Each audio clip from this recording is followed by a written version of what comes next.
Poética é a ciência ou teoria que estuda a literatura e todo o relativo a ela. O fundador desta ciência foi Aristóteles, cuja poética, escrita num livro de mesmo nome, Poética, eternizou-se. É ainda a referência primeira quanto à poética.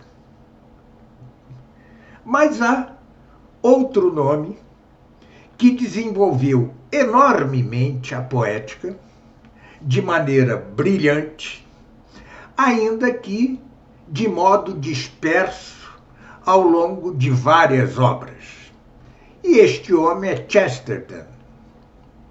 Pois bem, minha esposa, Rosa Clara, como se verá no que se segue neste vídeo, está lançando um curso justamente sobre a poética de Chesterton, onde mostra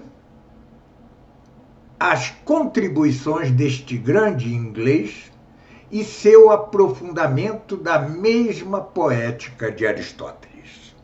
A literatura é um luxo, a ficção uma necessidade. O que ele queria dizer com isso? A literatura, a alta literatura, é um desses nobres luxos que em todo Estado bem governado deveria estar ao alcance de todos.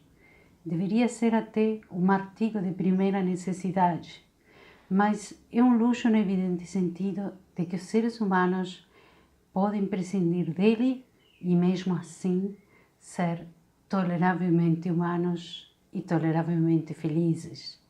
Mas o ser humano não pode ser humano sem um campo para a fantasia ou para a imaginação, sem as ficções, que lhe ofereçam uma vaga ideia do romance da vida, umas férias para a mente ou ainda um refúgio da vida.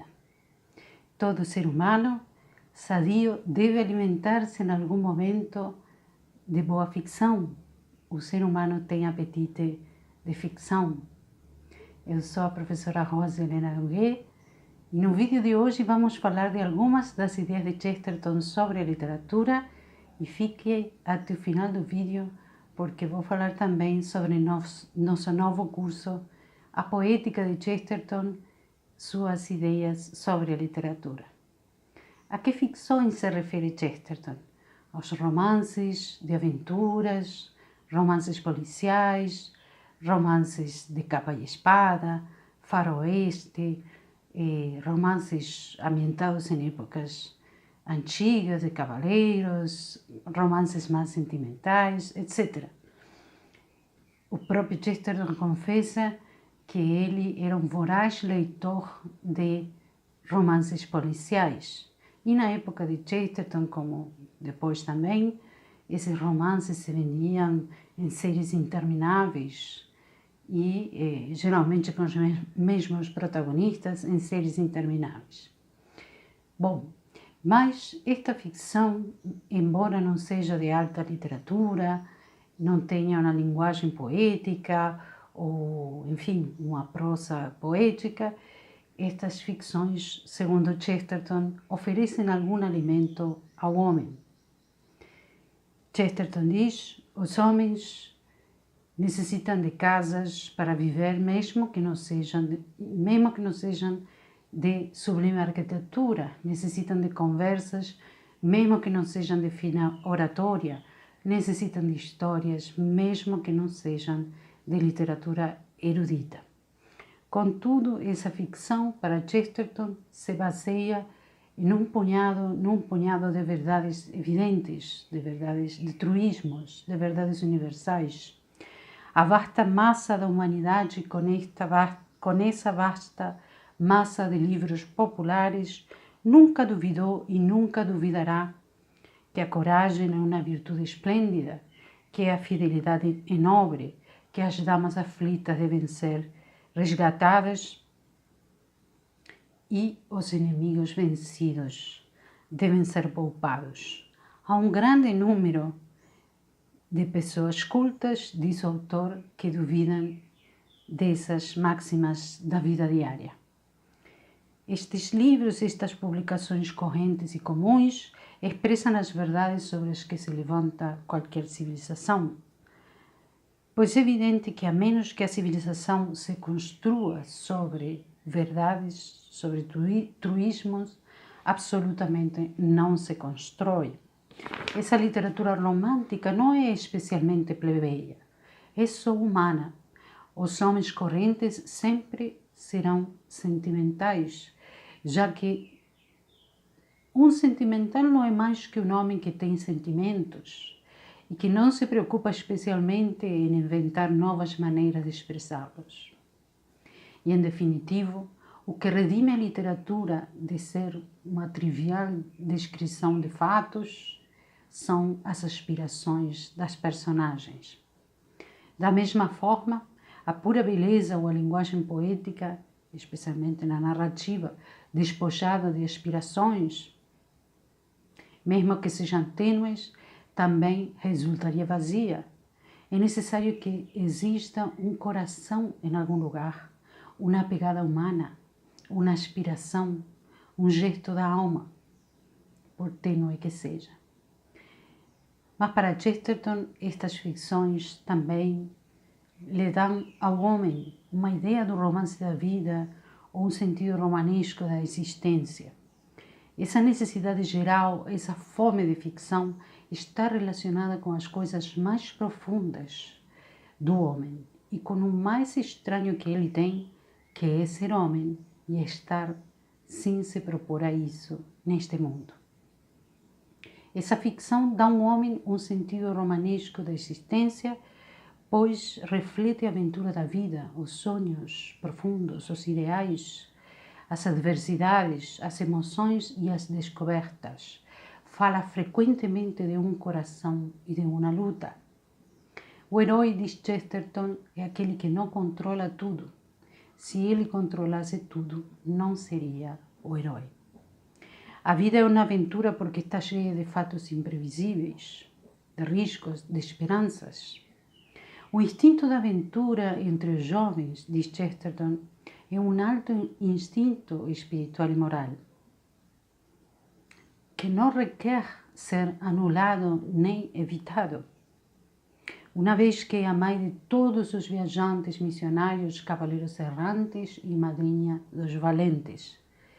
E creio, diz também, que qualquer literatura que represente nossa vida como perigosa e surpreendente é mais verdadeira que qualquer literatura que a represente como duvidosa ou lânguida.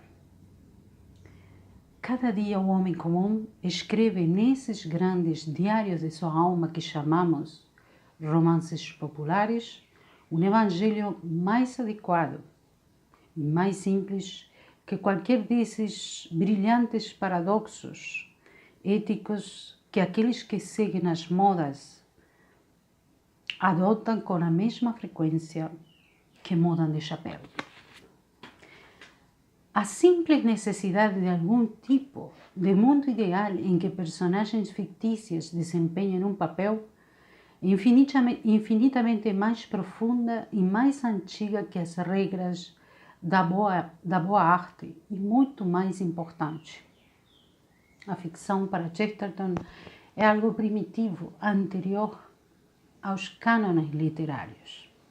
O apetite de ficção não tem nada a ver com que um homem saiba escrever, nem sequer com que saiba ler, pois a ficção é anterior ao fato de saber ler ou escrever e, como dizemos, é anterior aos cânones literários. E essa necessidade primária de ficção se manifesta claramente durante a infância, quando as crianças fazem roteiros improvisados, criam histórias, representam diferentes personagens, dramatis personae, como diz Chesterton, personagens de um drama. É um tipo de ficção. Um é o ladrão, outro o polícia, um é o pirata, o outro é o nobre capitão, uma é a princesa, o outro o monstro, o outro o cavaleiro, e assim por diante. Quando as crianças criam estas histórias fictícias, estes roteiros improvisados, até com personagens imaginários muitas vezes, a babá não coteja as histórias delas com as composições de Balzac, diz ele com humor. Muitas vezes as crianças se inspiram em histórias que ouvem ou que leem. A ficção inspira esta outra ficção. O homem faz as casas, diz Chesterton, mas depois as casas fazem o homem, no sentido de que o influenciam na sensibilidade em muitos aspectos. O homem faz a arte e a arte faz o homem. Influi sobre ele, modela-o. Então, hoje vamos ficar por aqui com este punhado de ideias, com este resumo. Amanhã vou fazer outro vídeo sobre o papel da alta literatura para Chesterton. Qual é o papel da alta literatura? Entendemos o papel da ficção, mas também vamos aprofundar no papel da alta literatura na vida do homem. E agora vamos falar um pouquinho sobre o nosso curso. A poética de Chesterton, suas ideias sobre a literatura.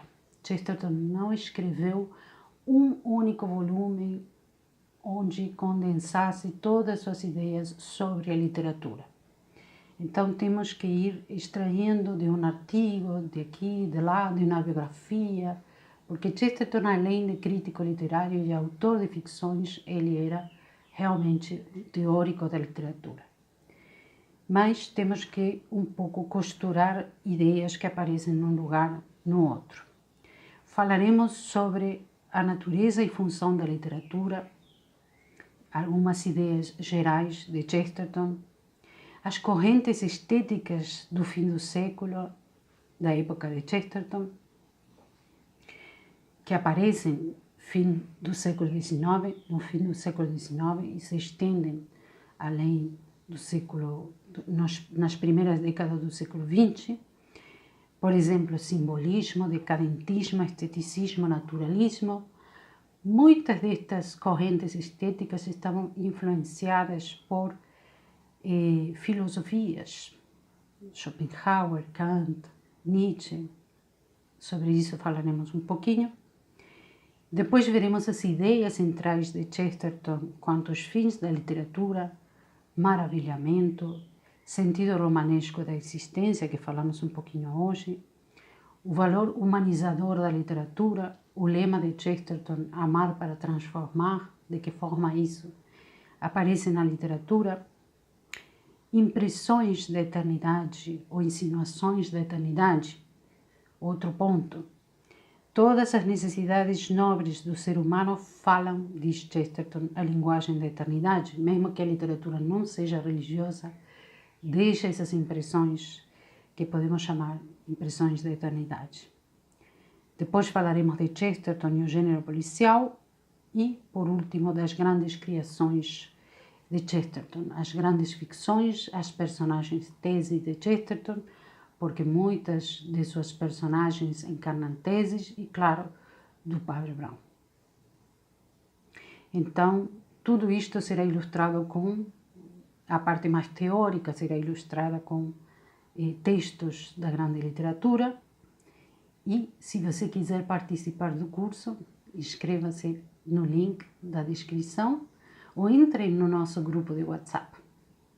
Então, amanhã farei outro vídeo sobre a literatura alta, o papel da alta literatura para Chesterton e, segundo Chesterton, e espero encontrar você no curso, que começará a primeira edição em fevereiro.